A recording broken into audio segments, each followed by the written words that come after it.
TNR talk show में आप सभी का स्वागत है। और ओबीसी समुदाय आजकल पूरा सुर्खियों में है पूरे हिमाचल प्रदेश में। कुछ दिन पहले कांगड़ा से लेके धर्मशाला तक उन्होंने पैदल मार्च निकाला और इसके कई मायने निकाले जा रहे हैं। क्या इसके मायने राजनीतिक है या जातीय समीकरण है, ये क्या है? तो इसी पर आज हम चर्चा करेंगे और चर्चा में आज हमारे साथ भाजपा के प्रवक्ता हैं, प्रदेश प्रवक्ता हैं संजय शर्मा जी हैं। और चौधरी फाउंडेशन जो इसको लीड कर रहे हैं, इसको पूरे को लीड कर रहे थे, चौधरी फाउंडेशन के रोबिन कौंडल जी हैं। और कांग्रेस से हमारे जो नेता है, कांग्रेस नेता विजय इंद्र कर्ण जी साथ हैं। तो आप सभी का स्वागत है।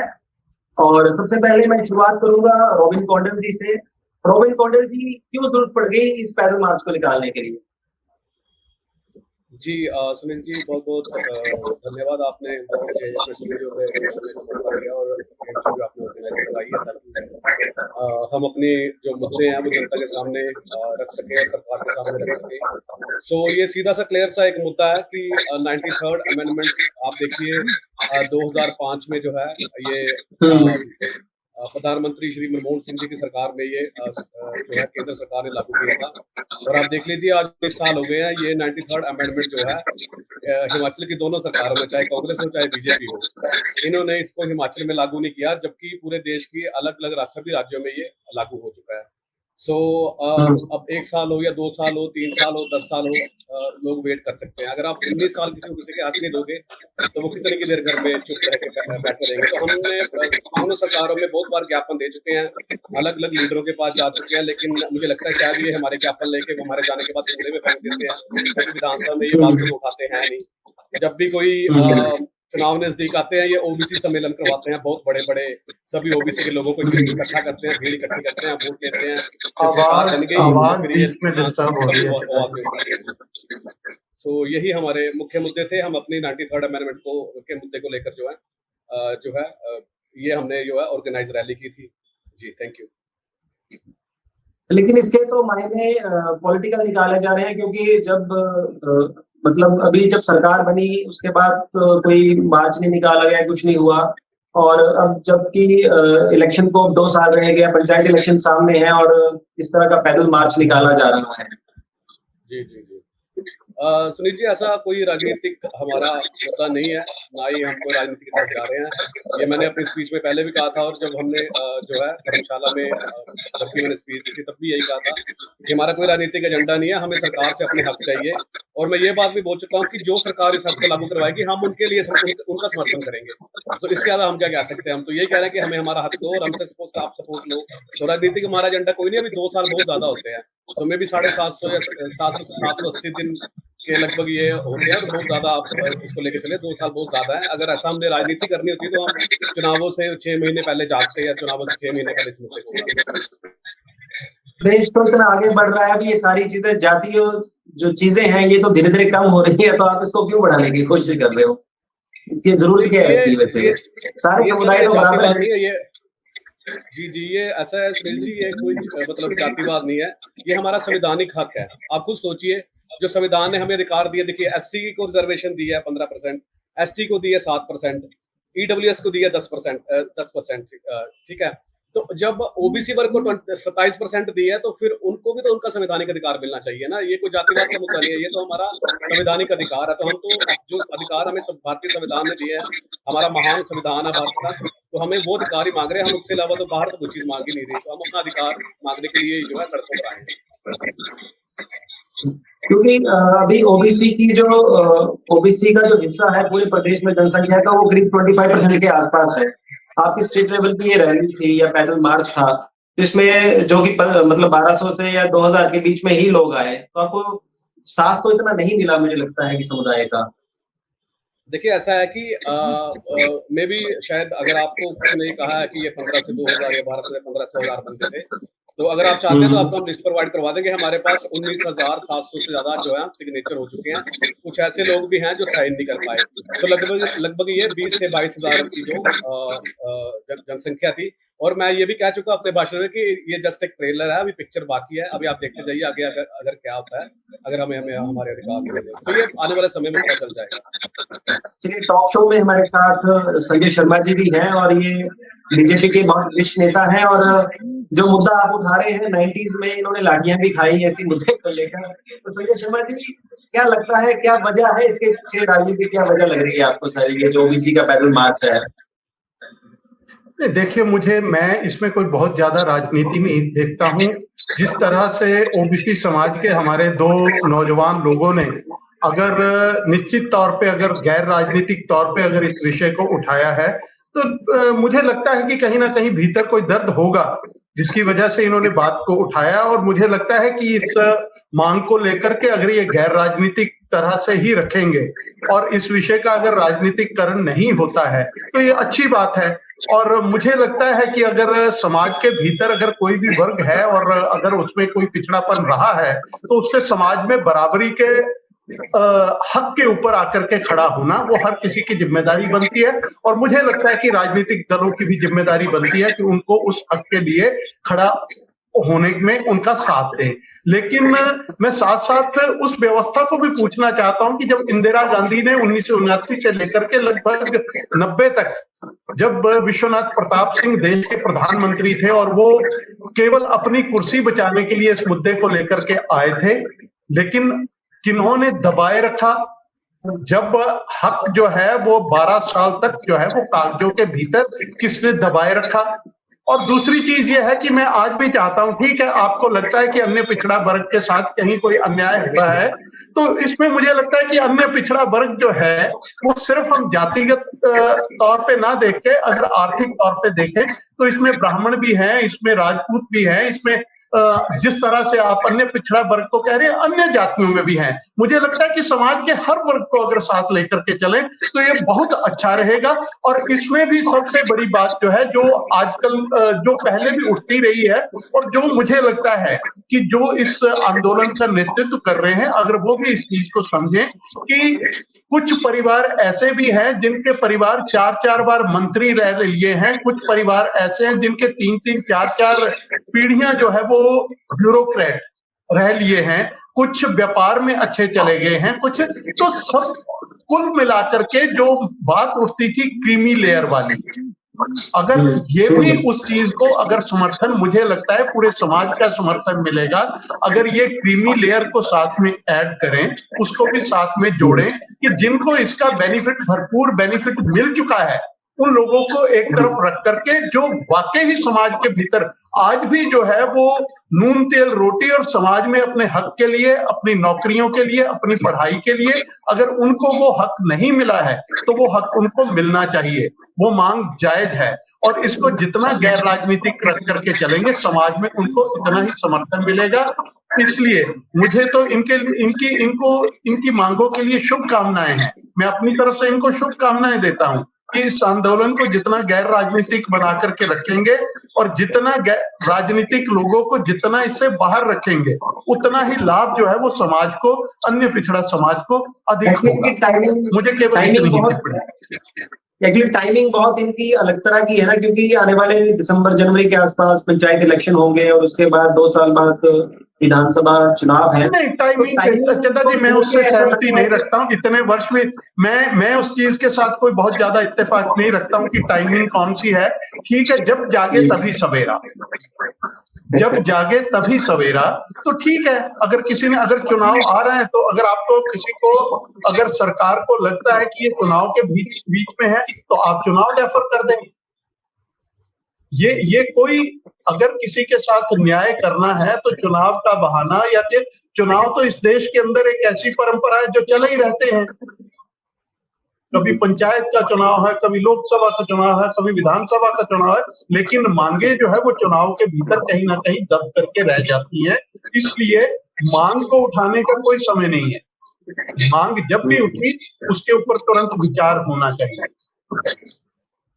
चलिए, हमारे विजेंद्र कंग जी क्या लगता है आपको कि जो ये ओबीसी समुदाय की मांगे जायज हैं, और अगर जायज है तो कांग्रेस का कितना समर्थन है, क्योंकि यहाँ तो हिमाचल प्रदेश में गवर्नमेंट ही कांग्रेस की है। देखिए पहले तो मैं चौधरी समुदाय के जो चौधरी फाउंडेशन के जो जितने भी सदस्य हैं उनको बधाई देना चाहता हूँ कि उन्होंने मुखर होकर अपनी जो डिमांड्स थी और अपनी जो इनकी मांगे थी उनको रखा है। और ये जो हमें हक मिला है, ये हमारे संविधान ने हमें दिया है, freedom of speech and freedom of assembly. तो पहले तो आप सभी बधाई के पात्र हैं। और कांग्रेस जो है वो हमेशा ओबीसी वर्ग के साथ हमेशा खड़ी रही। मैं आपको स्मरण कराना चाहूँगा कि जब लैंड रिफॉर्म्स हुए थे और उसमें जब मुजारों को मालिकाना हक दिया गया था, तो वो इंदिरा गांधी जी ने दिया था। 2005 में जब ये 93rd अमेंडमेंट की बात की गई है, तो ये हमारी गवर्नमेंट मनमोहन सिंह जी की गवर्नमेंट थी। उसके अलावा भी कांग्रेस जो है समय-समय पर ओबीसी समुदाय के साथ खड़ी रहती है। हमारी प्रदेश सरकार की अगर मैं बात करूँ, तो अभी हम अर्बन लोकल बॉडीज में ओबीसी को आरक्षण देना चाह रहे हैं। तो कांग्रेस की तो सोच ये है, जो अन्य पिछड़ा वर्ग है उनको आगे लाने के लिए जो भी सहायता, जो भी कदम उठाने पड़े उनके लिए हम तैयार हैं। और ये चरणबद्ध तरीके से हो भी रहे हैं। और आपने देखा होगा कि चाहे पंचायती राज संस्था थी, अब अर्बन लोकल बॉडीज में ये हो रहा है। तो ये सारी चीजें जो है नहीं विजय जी इसमें विजय जी एक बात भी है ना कि ये जो मांग कर रहे हैं कि जो संशोधन हुआ है संविधान में जो 93 है, ये 2005 में हुआ है। तब ये कांग्रेस की गवर्नमेंट थी और 2008 में कांग्रेस की गवर्नमेंट रही। इसके बाद पृष्ठभूमि में जाएंगे तो ये जो मंडल कमीशन बिठाया गया था, ये मोरारजी देसाई द्वारा बिठाया गया था 1979 में, जब उनकी जनता पार्टी की सरकार थी। ठीक है। उसके बाद ये बीपी सिंह जी ने इसको 1990 में इम्प्लीमेंट किया और 1990 में इन्होंने स्टेट्स को बोला कि आप अपने अपने प्रदेश में इसको इम्प्लीमेंट कीजिए। तो 1990 में तत्कालीन सरकार भाजपा की थी। उस समय के जो मुख्यमंत्री थे उन्होंने साफ तौर से मना किया कि हम इसको इम्प्लीमेंट नहीं करेंगे। और आपने देखा उस टाइम पे एक बहुत बड़ा आंदोलन, बहुत सारे घर जलाए गए, बहुत सारे कानून व्यवस्था के साथ खिलवाड़ हुआ। वो उसी समय की हमारे टॉक शो में संजय शर्मा जी भी है, तो ये भी उस दौरान उन्होंने भी मुखर होके इसका वो किया था, विरोध किया था और इन्होंने भी काफी लाठियां खाई थी। क्यों संजय शर्मा जी? देखिए, उस समय हम छात्र राजनीति में थे और स्टूडेंट थे और उस समय की जो मांग थी। लेकिन मैं विजय जी को मैं इस मामले में मैं करेक्ट करना चाहूंगा कि मोरारजी देसाई जी ने मंडल कमीशन का गठन किया था, लेकिन इसकी रिपोर्ट जो आई थी, जब इसकी रिपोर्ट प्रस्तुत करी गई थी, तो देश की प्रधानमंत्री स्वर्गीय इंदिरा गांधी थी 79 के भीतर। तो उनके समय में ये रिपोर्ट आ गई थी, लेकिन इस रिपोर्ट को इतने वर्षों तक जो है वो दबाए रखा। तो इसके लिए कांग्रेस जो है वो बराबर की दोषी है कि इतने वर्षों तक जो है उससे इंदिरा गांधी के असैसिनेशन के बाद जो है राजीव गांधी देश के प्रधानमंत्री बने, उन्होंने भी उस रिपोर्ट को दबाए रखा। विश्वनाथ प्रताप सिंह जो कांग्रेस से निकल करके जो देश के प्रधानमंत्री बने थे, विश्वनाथ प्रताप सिंह ने भी केवल मात्र, क्योंकि उस समय कुछ मुद्दे देश के भीतर ऐसे पैदा, क्योंकि राम आंदोलन जो है वो उस समय चरम के ऊपर चला था, तो जिसको राजनीतिक या पत्रकारों की भाषा में बोलते हैं कि कमंडल इशू को, क्योंकि राम मंदिर का मुद्दा उस समय जो है वो प्रबल होकर के निकला था। तो विश्वनाथ प्रताप सिंह, लालू प्रसाद यादव, इन लोगों ने मिलकर के मुलायम सिंह यादव, ये सब लोगों ने मिलकर के उस विषय को दबाने के लिए उस समय उस मंडल कमीशन की रिपोर्ट को जो है वो सामने रख करके केवल मात्र राजनीतिक लाभ के लिए, किसी वर्ग विशेष को लाभ देने की मंशा उनकी नहीं थी।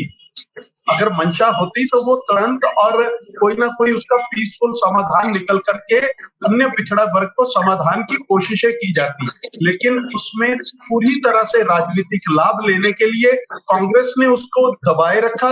विश्वनाथ प्रताप सिंह ने एक आंदोलन को दबाने के लिए दूसरे आंदोलन की आग जो है वो समाज के भीतर लगाई थी, जबकि इसका जो समाधान होना चाहिए था वो कहीं ना कहीं टेबल के ऊपर बैठ करके और सभी वर्गों को साथ में लेकर के किस तरह से हम अन्य पिछड़ा वर्ग के नौजवान जो साथी पिछड़े रह गए हैं, जो वर्ग में जो कतार के अंतिम उस पे खड़ा है, उसको कैसे आगे बढ़ाया जा सकता है, उसके ऊपर काम होना चाहिए था। लेकिन कहीं ना कहीं इसके ऊपर दलों की राजनीति ने जो है वो दिलों को तोड़ने का काम किया है, दिलों को जोड़ने का काम नहीं किया। इसलिए आज भी ये वर्ग जो है वो अपनी मांगों को लेकर के आज मुखर होकर के समाज को सड़कों के ऊपर उतरना पड़ रहा है। ये इस देश के लिए विडंबना की बात है। विजय जी क्या कहेंगे? पक्ष में क्या कहेंगे? संजय शर्मा जी तो बड़ा फैक्चुअल बातें कर रहे हैं। संजय शर्मा जी ने अपने आप ही कहा, जब जागो तभी सवेरा। तो 2005 में मनमोहन सिंह जी ने इस मंडल कमीशन की रिपोर्ट को इम्प्लीमेंट किया था। और हो सकता है कि इसमें देरी हुई, भला हुई हो, लेकिन उस समय की क्या परिस्थितियां थी, क्या उसके पीछे वजह रही, उसके ऊपर तो मुझे ज्यादा मालूम नहीं और ना मैं उस पर टिप्पणी कर पाऊंगा। लेकिन मैं ये जरूर कहूंगा कि 2005 में it was adopted by Shri Manmohan Singh ji. और कांग्रेस जो है, कांग्रेस तो अपने एआईसीसी का जो हमारा एआईसीसी का रेजोल्यूशन में हमारा एक न्याय पथ करके हमने एक रेजोल्यूशन पास किया था, जिसमें हमने जो ओबीसी और एससी और एसटी हैं, इनके लिए प्रॉपर बजटरी एलोकेशंस की भी बात करी है एज पर देयर पॉपुलेशन। और तेलंगाना जो हमारा प्रदेश है, जहाँ पे कांग्रेस शासित राज्य है, उधर जो ओबीसी का हमारा ओबीसी के लिए जो हमने किया है, वही जो है ड्राफ्ट रेजोल्यूशन पूरे नेशन वाइड इम्प्लीमेंट करने के लिए कांग्रेस ने बात करी है। उसमें ये भी कहा गया है कि ओबीसी की जो जातियों की जनगणना भी की जाए और जो जितना पिछड़ा हो उसको उतनी मदद दी जाए। तो ये अब बहस की विषय ये नहीं रहना चाहिए कि क्यों नहीं हुआ, क्या नहीं हुआ। हमें आगे का रास्ता देखना है, हमें इसका क्या हल निकल सकता है वो देखना है। और अगर हम सब मिलके प्रयास करेंगे तो निश्चित तौर पर जो मांगे जो जायज मांगे मेरे को लगता है इन्होंने उठाई हैं, वो मांगे जब आएंगी, वो मांगे जब मंजूर हो जाएंगी तो इनका समाधान निकल जाएगा। और आपको क्या लगता है कि कांग्रेस स्टेट जो हमारी हिमाचल में जो कांग्रेस सरकार है, तो इनकी मांगों को पूरा करेंगे? क्योंकि इनकी मांगे बहुत ज्यादा है। 27% आरक्षण है नौकरियों में, केंद्रीय विश्वविद्यालय का आरक्षण है, बाकी काफी ज्यादा इनकी मांगे हैं। अभी मौजूदा थोड़ी नहीं है, मांगे बहुत है। क्लास 1 गजेटेड में 12% आरक्षण तो अन्य पिछड़ा वर्ग को मिल ही रहा है, और क्लास 2 और क्लास 3 जो है उसमें 18% मिल रहा है। कहीं ना कहीं विवाद इस वजह से भी है कि जो जातिगत जनगणना है उसके आंकड़े हमारे पास सही से नहीं है। और एक बार ये अब जातिगत जनगणना होने वाली है, और ये जातिगत जनगणना के जब आंकड़े आ जाएंगे तो सब दूध का दूध पानी का पानी हो जाएगा, और तब इसको एक बेहतर तरीके से इम्प्लीमेंट कर सकेंगे। रॉबिन जी, मैं आपके पास वापस आऊंगा। इससे पहले जब दिल्ली में अन्ना हजारे आंदोलन चला था, तो उसमें केजरीवाल जी आए थे, उन्होंने मुख्य भूमिका निभाई, और उसके बाद अन्ना हजारे तो गायब हो गए, लेकिन केजरीवाल जी पॉलिटिकल उसमें चले गए। तो इसमें आप क्या गारंटी दोगे कि ये कल को आप इलेक्शन नहीं लड़ोगे या पॉलिटिकल सिस्टम में नहीं जाओगे? क्योंकि तब भी कहा गया था, केजरीवाल जी कहते थे कि भाई मैं तो सेवक हूँ, मैं तो काम करता हूँ, एनजीओ में काम करता हूँ। तो इसमें क्या गारंटी है कि आप कल को पॉलिटिकल सिस्टम में नहीं जाओगे, या अलग पार्टी नहीं बनाओगे, या इलेक्शन नहीं लड़ोगे, या अपने समुदाय की लड़ाई लड़ोगे? जी।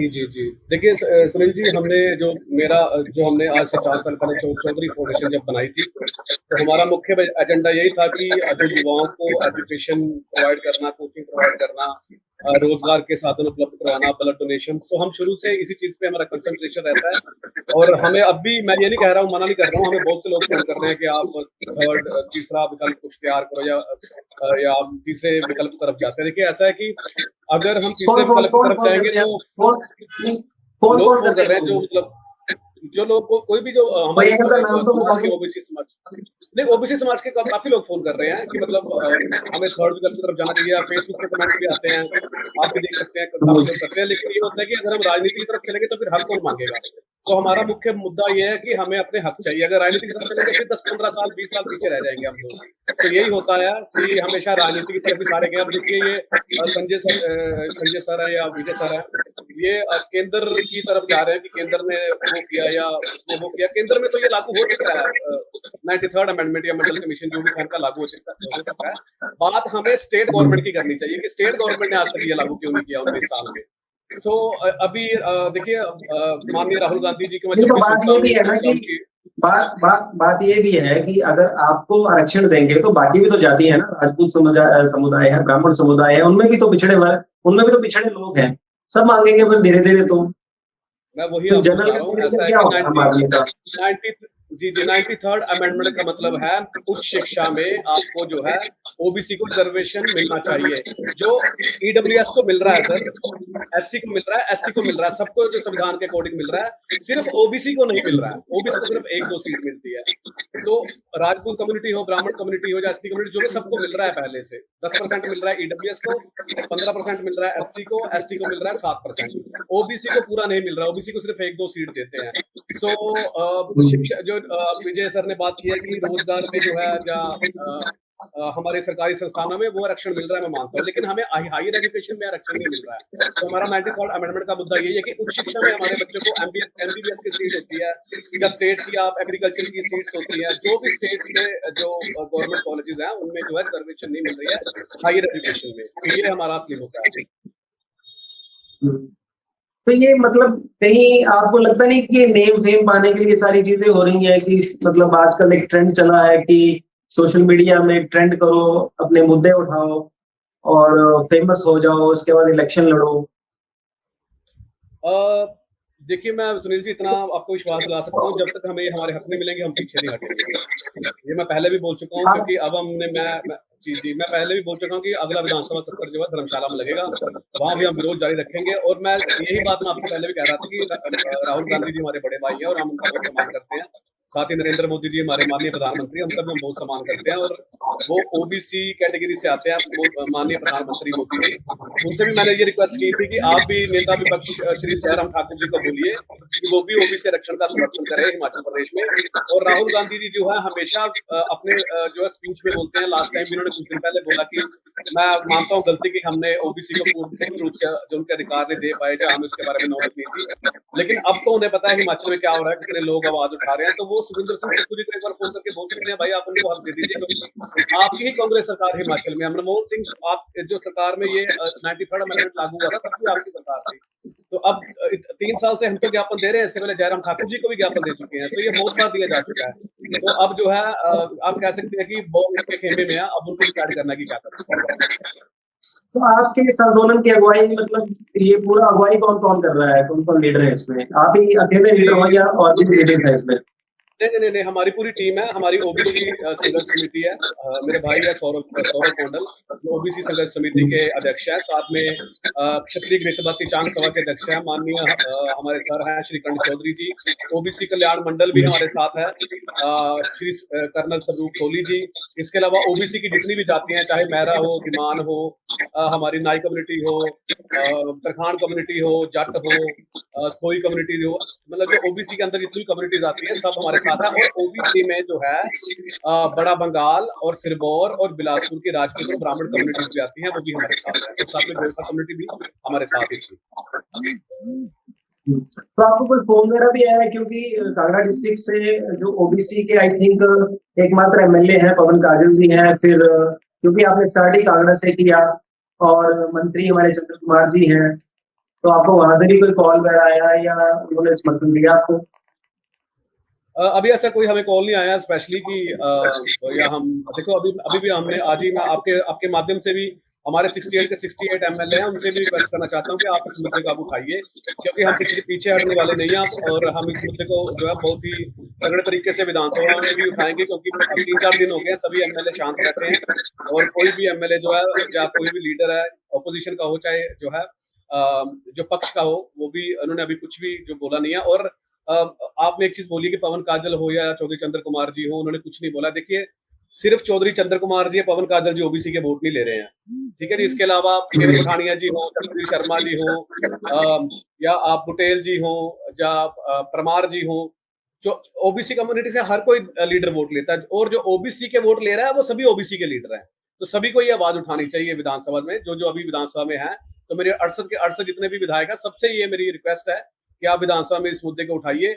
नहीं तो हम अभी तो ये स्टार्टिंग हुई है, लेकिन हम इसको प्रखर मुद्दे से रखेंगे सबके सामने, और जो विधानसभा सत्र में भी जो हम बल के साथ पहुंचेंगे। इसमें कितनी सच्चाई है कि इसमें जो आपका पैदल मार्च था, इसमें जो शामिल हो रहे हैं, इसमें सिर्फ चौधरी समुदाय के ज्यादा हो रहे हैं और बाकी जो ओबीसी जो अदर बैकवर्ड क्लासेस जो आप बात कर रहे हो कि बाकी जातियां हैं, वो कितना भाग ले रही हैं? क्योंकि अभी तक जो समझ में आया इसमें आई थिंक 70 to 80% जो था चौधरी समुदाय के ही लोग थे ज्यादा। देखिए इसमें सभी जो है कम्युनिटीज ने भाग लिया। अभी आपने लास्ट टाइम हमारी प्रेस कॉन्फ्रेंस भी देखी होगी, ओबीसी संघर्ष समिति की हुई थी। उसमें गोरखा कम्युनिटी के प्रधान भी आए थे और आप मेहरा कम्युनिटी जो है, जो दीमान कम्युनिटी, सभी उस रैली में पधारे थे।